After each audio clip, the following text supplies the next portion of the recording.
What's going on, everyone? So, this upcoming Scream 7 is said to be the beginning of a new trilogy, right? We're in this era where you always put the cart before the horse and you make sure that you have the establishment of a trilogy set up, right? But in all seriousness, look, I'm all for multiple Scream films. I'm all for them pumping out Scream movies as long as they're good films.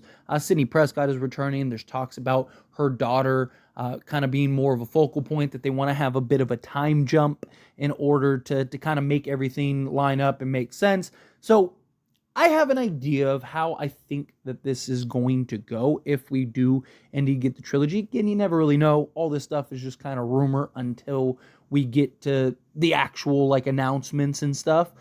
But I think one way that they could approach it that makes a lot of sense is similar to how we saw the recent Halloween trilogy, right? Halloween 18, Halloween Kills, Halloween Ends, right? Now, obviously, hopefully it doesn't end and it's not Ghostface, it's someone else, some crazy thing like that. But in the sense of like how like the characters and how you have this sort of buildup. And by example, I mean, so you have Sydney coming back, right? Laurie Strode returns, right? And you have probably in a sense two paranoid characters, right? Laurie Strode was paranoid, dedicated her life to like Michael's return. I don't think that they would make Sydney as paranoid, but you got to imagine her having children now. She's probably locked in, has like, escape routes and all kinds. She's probably prepared for if a Ghostface ever shows up. Not just that, but even if this does fast forward a couple years into the future from when we saw in Scream 6, you got to imagine that, she's aware, okay, well, Ghostface came prior and I had to go take on Ghostface. And then Ghostface came back again, nearly killed Gail. So I need to be prepared in case Ghostface ever comes and tracks me down and comes and tries to find me, right? Like, that is definitely something that I think you could see some similarities and some parallels in. Another big thing is the family dynamic. Something you really saw in Halloween, right? With, Karen and Allison and Laurie. I think you're going to have that family dynamic with the children, Sydney and Mark Kincaid. Also, what you saw with this was like the transition of Laurie being the main focal point and everyone else kind of being supporting characters in 18. Then you saw the beginning stages of that transition, right? Saw the beginning stages where in like Halloween Kills, it became a little more of the Allison story. And you saw a little bit of the buildup and Laurie kind of, being in the hospital and kind of back on the back burner, right? Even Karen kind of stepping up a little more. Ultimately, Karen dies. And then you have Allison, who basically Halloween Ends is all about her, right? The whole story is just kind of focused and she is now thrusted into being the main character, where you had Laurie kind of, yes, she was still a main character, but she was a little bit more on the back burner. So you saw this transition and this progress over the three films. I think we could see something similar if they are to establish this new trilogy, which I wouldn't necessarily mind, right? Where you have the first film is a clear establishment and just here's a Sydney-centric film, right? She's a little paranoid.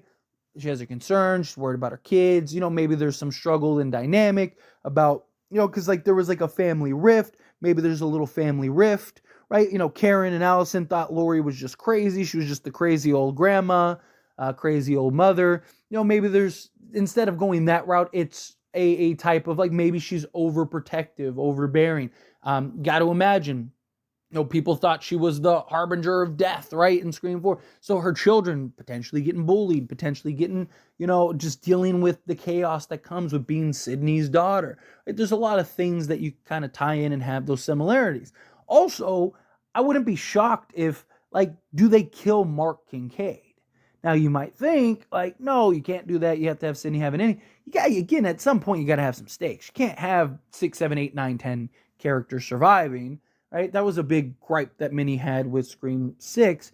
But also, right, like that kind of sets up and establishes going forward, right? Especially if you do make the transition into Sydney's daughter, right? And that's kind of the plan, right? To where now Sydney, she's kind of broken. Like you could just go a million different directions with that. And then also, like you saw with Halloween, you saw Karen ends up dying in the part two in the sequel, and then you kind of have the aftermath in the third. Do something very similar to where Sydney, she's happy go lucky. Yeah, there's these struggles, you're kind of going through it. Then you see the transition in the second film. Sydney's kind of taking a bit of a step back, and you're starting to see the progression of who is Sydney's daughter, whoever that actress is, and then maybe Mark ends up dying to save her and save Sydney, and now you got to deal with the aftermath in part three. You could do something along those lines. Maybe even have a cliffhanger at the end of two. There's a lot of ways that you can approach this, but I do think ultimately, like, whether Mark Kincaid survives or Mark Kincaid dies or however they approach it, I do think that you're going to see kind of this progression, right? Now, I'm not against, before I touch on the progression thing, I do want to add that, like, I'm not against them killing Mark Kincaid as long as it's like done in a proper manner, right? Like, because one of the things that I hated about Karen's death was that it felt so random and it felt kind of silly. Like, Michael just teleported. He went from like getting beat down to the brink of death where he should have died to all of a sudden he has this like surge and takes everybody out to where then he magically teleports and is able to kill Karen. Like, and it was at like the tail end. I hope that if they do end up killing Mark, it's in a more reasonable justice type manner. Like, I'm hoping it makes a little more sense and it's a little more fluid, I guess. It just something that popped in my head that I wanted to add. But continuing on, right? Moving into the transition stage, right? Because that's the thing. If this really is supposed to be the beginning stages of a new trilogy, it would make sense to you establish Sydney, right?